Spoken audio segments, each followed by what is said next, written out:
Ce sont des images toutes fraîches, elles ont été tournées il y a à peine une heure, c'était donc cet après-midi à Pantin.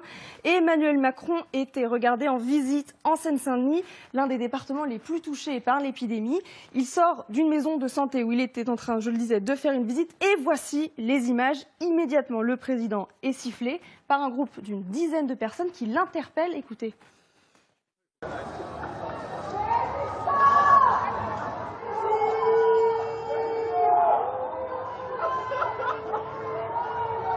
Monsieur Macron, le masque, Un mètre de distance, le confinement vraiment. Le président s'approche du groupe. Ils sont, je vous le disais, des dizaines. Ils sont totalement agglutinés sur le trottoir. Il n'y a pas vraiment d'autre terme. Certains sont là pour remercier le président, d'autres pour l'appeler à l'aide, pour exprimer leur souffrance, d'autres encore pour l'interpeller sur complètement autre chose, notamment l'économie, les retraites. Bref, une foule compacte. Vous le voyez, personne ou presque ne porte de masque. Personne ne respecte le mètre de distanciation sociale.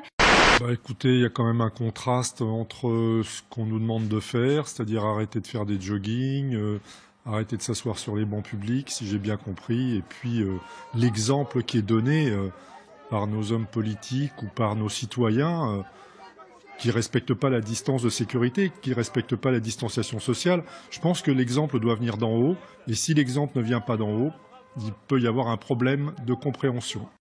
On imaginerait mal que des joggeurs dans certaines banlieues où il y a un peu de bois n'aient pas le droit non plus de se promener, alors qu'ici, le président de la République donne un très mauvais exemple. Mais c'est le reflet de cette dissonance cognitive dans laquelle nous sommes depuis le début de cette crise, où on dit une chose et on fait le contraire. Et là, c'est vraiment un problème. C'est-à-dire que si vous voulez créer de la confiance et l'acceptabilité d'un certain nombre de restrictions qui sont quand même pas des minces restrictions, la restriction d'une des principales libertés, qui est la liberté de circuler, il faut qu'il puisse y avoir une acceptabilité de la population. Et pour cela, il faut que le discours soit cohérent entre ce que l'on dit aux gens de faire et ce que l'on fait soi-même.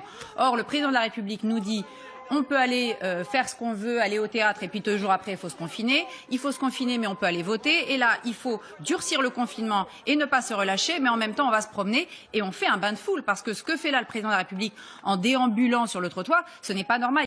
Je suis d'accord et je me demande même si ce déplacement était utile.